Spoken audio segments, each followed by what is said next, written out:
There's a quiet kind of pain that comes with seeing too much. It doesn't scream. It's just there, an invisible weight. It's the pain of noticing the patterns, the motives, the uncomfortable truths that everyone else seems happy to ignore. They call it a gift, this high-resolution perception of the world. A blessing. But for you, it often feels like a burden. This is the curse of high intelligence. Seeing the world so clearly that you end up feeling completely alone in it. What if your greatest asset was also the source of your deepest pain? This isn't a thought experiment. For many of the world's sharpest minds, it's a lived reality. We're taught to admire intelligence, to see it as the key. We celebrate the geniuses who reshape our world.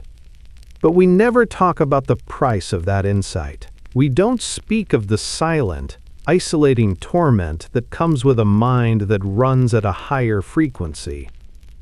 This is the hidden landscape of the highly intelligent, a world defined by a painful paradox.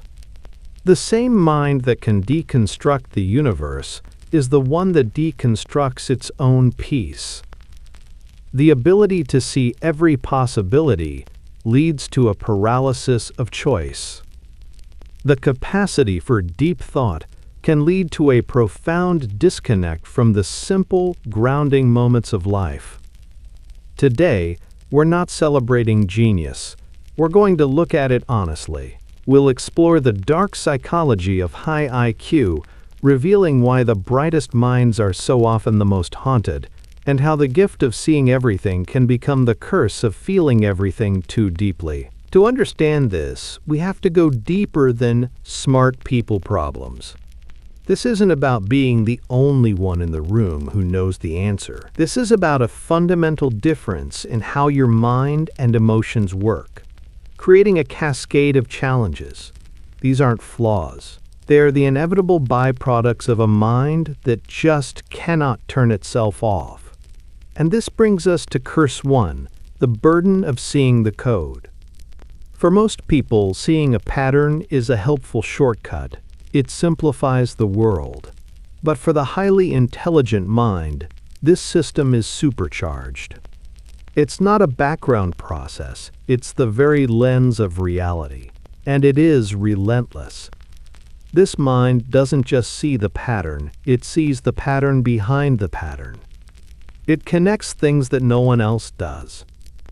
Where someone sees a simple business decision, you see the intricate web of economic trends, psychological biases, and geopolitical shifts that led to it. Where someone hears a casual remark, you hear the subtle echoes of a hidden insecurity or an unstated agenda. This isn't a choice. It's a constant, involuntary analysis of everything. Imagine walking through life with the source code of reality scrolling in front of your eyes. You see the bugs, the inefficiencies, the lazy coding in the systems that govern our world. Our politics, our social rituals, our education. You see the logical fallacies in a national debate that everyone else just accepts. This isn't cynicism, though people always mistake it for that. It's a form of perpetual disappointment. Your mind can so clearly see a more logical, efficient, and compassionate world, but you're forced to live in this one. It creates a constant, low-grade ache. It's the feeling of knowing the answer but having no power to implement it. It's the frustration of pointing out a flaw that seems obvious to you, only to be met with blank stares or told, "You're being negative." This extends to relationships.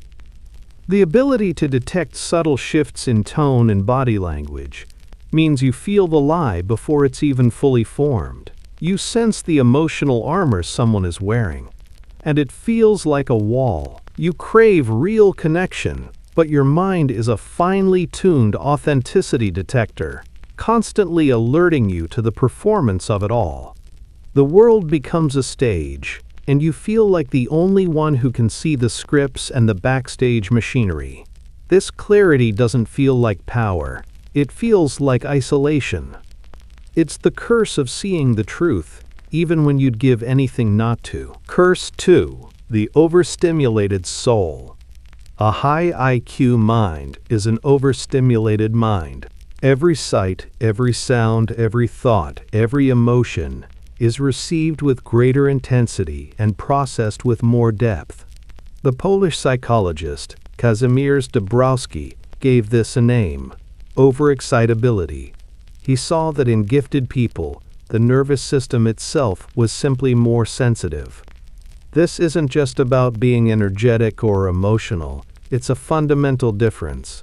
An offhand critical comment that someone else might brush off can become, for you, a source of days-long rumination. You don't just hear the criticism, you analyze it, connect it to past failures, and project it onto future anxieties with a searing intensity. This state of constant, high-fidelity processing, it takes a huge psychological toll. It puts the body and mind in a perpetual state of high alert. This makes them vulnerable. Now, while the link is still debated by scientists, some research actually points to a reality many gifted people feel in their bones. A survey of Mensa members, an organization for those with an IQ in the top 2%, was startling. It found that diagnosed anxiety and mood disorders were reported at rates significantly higher than the general population, 20% for anxiety, and nearly 27% for mood disorders. For those who live this, well, the statistic isn't a surprise. It just puts a number to a silent lived reality. Their minds, they feel wired for distress. This can lead to trying to escape the noise. That same deep curiosity can be turned toward exploring altered states of consciousness, sometimes through drugs and alcohol. It's a desperate attempt, really, to quiet that relentless processing, to find a moment of peace from a mind that never stops. The very intellect the world praises, it becomes a private tormentor. And substances can feel like the only off switch. This is the curse of the overstimulated psyche, to be built with a Lamborghini engine in a world made for horse-drawn carriages. It really leads to a life of chronic frustration and a desperate search for a quiet that never, ever comes. Curse 3. The loneliness of your own frequency. Loneliness is human, but for the highly intelligent, it has a unique and really piercing quality. It's not the loneliness of being alone. Many, in fact, crave that. No, it's the loneliness of being misunderstood. It's that persistent, aching feeling that no one truly speaks your language. The problem, it really starts with communication. Your mind thinks in complex branching webs, you see. When you explain something, you see the entire lattice of assumptions and implications, and you struggle to simplify. Not to sound smart, mind you, but because simplification, it just feels like a lie. It feels, well, incomplete. The result? People often see you as convoluted or even intimidating.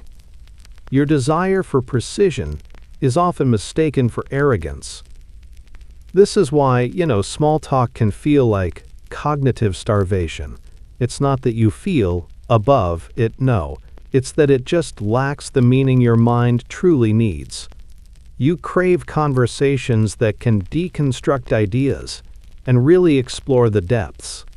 But when you try, you're often met with confusion, reinforcing your sense of being, well, an outsider. The search for intellectual peers becomes a central quest. A search for someone who doesn't just hear your words, but understands the mental architecture behind them. Someone you don't have to constantly downshift for. But finding them is, by definition, hard. If you're in the 98th percentile, 97 out of 100 people you meet will process the world in a fundamentally different way. So you may be surrounded by people, friends, family, and yet you feel utterly alone. You learn to wear a mask. You simplify your language, suppress your complex thoughts, and pretend to be interested in things that bore you to tears. Each time, it's a small act of self-betrayal. The cumulative effect is a profound sense of isolation. You might be loved for the mask you wear, but not for the person underneath. And that is the deepest loneliness of all. To be known by many, but to be truly seen by none. Curse 4. The abyss of a questioning mind. For many, depression is a response to something external, a lost job, a breakup. But for many highly intelligent people, depression arises not from the events of life. No, it's from the nature of life itself. This is existential depression. It's not sadness about what has happened, but an all-encompassing anxiety about what is. Your mind's capacity for deep, abstract thought makes it uniquely susceptible to confronting the ultimate concerns: death, freedom, isolation, meaninglessness.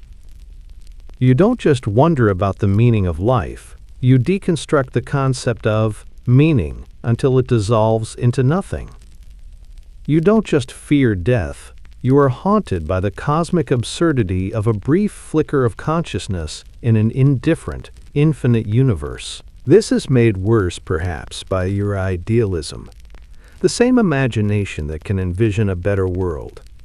It also sees with painful clarity the gap between that ideal and the real. You see the immense suffering caused by human stupidity and greed, and you feel it deeply.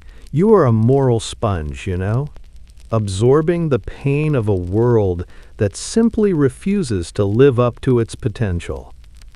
This kind of depression, though, it's deeply isolating, because it's just so hard to explain. How do you tell a friend you're not sad about your life, really, but about, well, the fundamental structure of existence? Trying to do so is often met with platitudes. Things like, "You think too much," and this only deepens the feeling that your deepest concerns aren't valid, but rather a sign that you're somehow broken. This is the mind, you see, turning its analytical power inward and just finding nothing. It's the horror of realizing that the search for ultimate answers might be futile, because there may, in fact, be none to find. For a mind that builds its very identity on logic and reason, this is the ultimate terror. It's the discovery that the most important questions are the very ones your intelligence just cannot answer. Curse 5. The alienation of moral complexity. Society's built on gut feelings about what's right and wrong, but some research suggests that higher cognitive ability can lead to a different approach to morality. This doesn't mean intelligent people are immoral. It means their approach is different. Instead of relying on gut feelings, they approach moral questions like a math problem. They deconstruct them, question the assumptions, and are more comfortable with nuance. In a world that craves moral certainty, the person who says, "But it's more complicated than that," is often met with suspicion. Your refusal to join the outrage is mistaken for apathy. You aren't unfeeling. You're just driven by a need to really understand before you judge. You have a quiet curiosity about the why behind an act, even a terrible one. You want to understand the psychology of the villain, the societal pressures that create a criminal. This fascination with the dark side of human nature is not a sign of sickness, but of intellectual honesty. But it comes at a cost. It forces you to spend time contemplating the bleakest parts of humanity, which is emotionally taxing. It can also create a chasm in your relationships. A friend comes to you wanting validation for their anger. They want you to say, "You're right. That person is terrible." But you might start to analyze the situation from all angles, pointing out the other person's perspective. You intend to be objective, but your friend just feels unheard. Your intellectual honesty is perceived as a lack of emotional loyalty. You are often guided by a deeply personal ethical framework. But because it's not derived from the same gut feelings as those around you, it can be a lonely code to live by. This is the curse of moral clarity, to see the world not in black and white, but in shades of gray, and to find that most people are colorblind. Curse number 6, the tyranny of potential. For the highly intelligent, the gap between the vision in their head and the reality they can create, it's a constant source of torment. They can envision a perfect outcome, a flawless piece of work, an elegant solution. And this vision, it isn't a vague hope. It's a vivid, fully formed reality in their mind. The problem is, well, the real world is messy.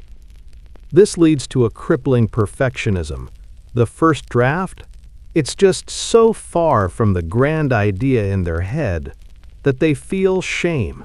This gap between that pristine inner vision and the messy first attempt, it can be so paralyzing that it leads to chronic procrastination. The fear of producing something that's merely good when they can imagine perfect. It's enough to stop them from starting at all. This is made worse by the heavy burden of potential. From a young age, you were likely told you had it. Teachers, parents, they all projected a lifetime of achievements onto you. That pressure becomes a relentless inner voice, telling you that you're not living up to what you could be. Every success feels hollow, because it's measured against the infinite unfulfilled possibilities. Every failure is a betrayal of your gift. This creates a profound fear of failure. If you're a genius, then failure contradicts your very identity. It can lead to a risk-averse life, where you stick to what you've already mastered, fearing you'll be exposed as a fraud. This is the imposter syndrome so many high achievers feel, the nagging sense that they're not as smart as everyone thinks, and one day they'll be found out. Curse 7, the blind spot of a brilliant mind. Perhaps the most dangerous curse, really, is how intelligence hides its own flaws. We often assume that a high IQ means high rationality.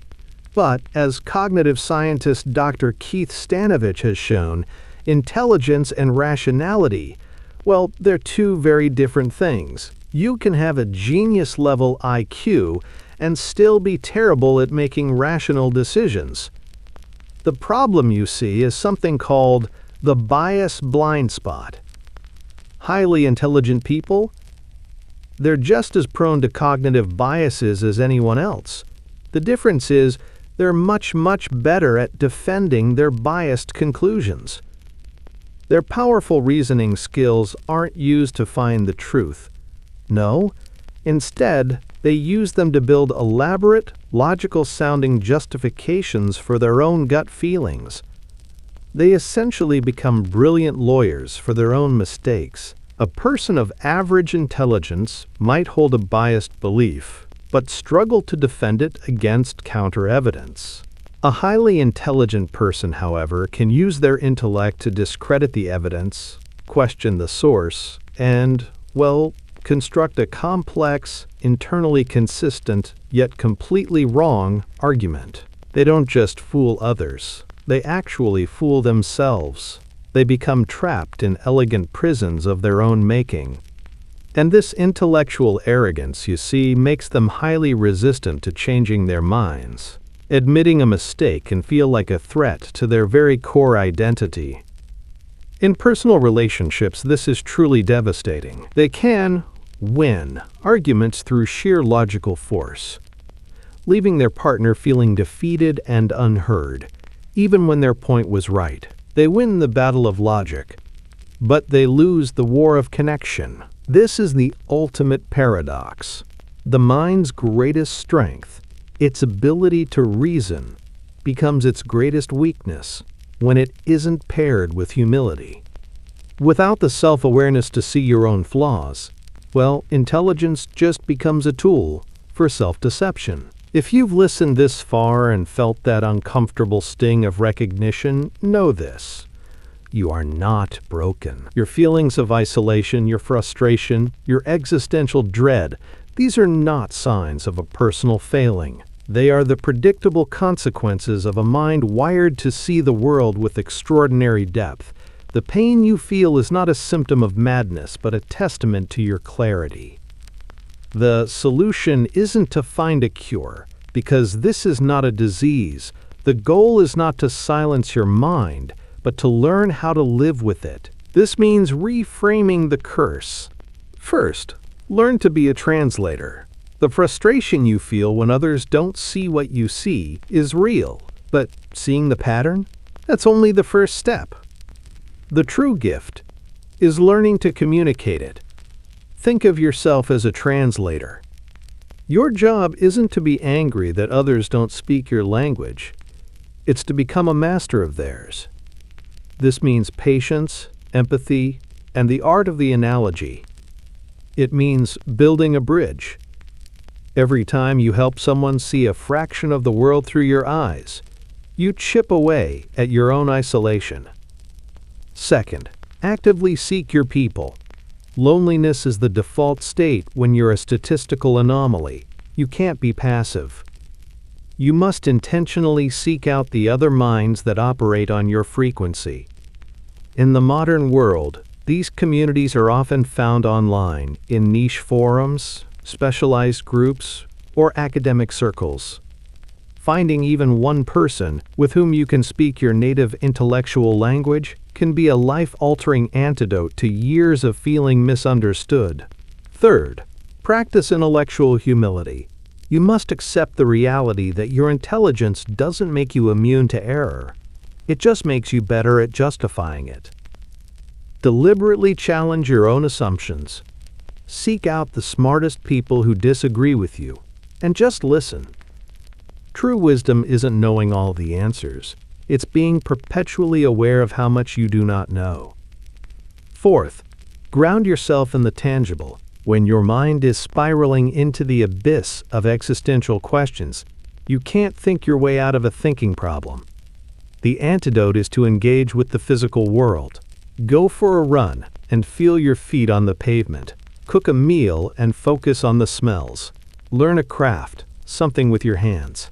These things anchor you in the here and now, providing a desperately needed respite from the weight of abstract thought. Finally, reframe those burdens as strengths. The hyper-awareness that frustrates you, that's what makes you a brilliant innovator. The emotional intensity that feels like anxiety, well, that's the same intensity that allows for profound art and deep empathy. And that existential dread that haunts you, that's the byproduct of a mind that refuses to settle for superficial answers. These are not curses to be eliminated. They are powerful forces to be understood and channeled. The dark psychology of high IQ is not a life sentence of misery. It's a unique set of challenges that demands a unique set of tools. The path forward is not about becoming less of who you are, but about becoming more skillfully who you are. Your mind is not a curse. It's a map of a world few get to see. The challenge isn't to silence it, but to learn how to read it. The loneliness you feel is a sign of your rarity. The frustration you feel is a sign of your high standards. The questions that haunt you are the very questions that drive humanity forward. You're not alone in this, even when it feels that way. Let's build a community. For those who understand this, share in the comments which of these weights you carry. Is it the loneliness, the perfectionism, or perhaps the weight of the big questions? By sharing your story, you not only validate your own experience, but you also reach out a hand to others navigating these same deep waters. So let this be the space for the conversation you've truly been searching for.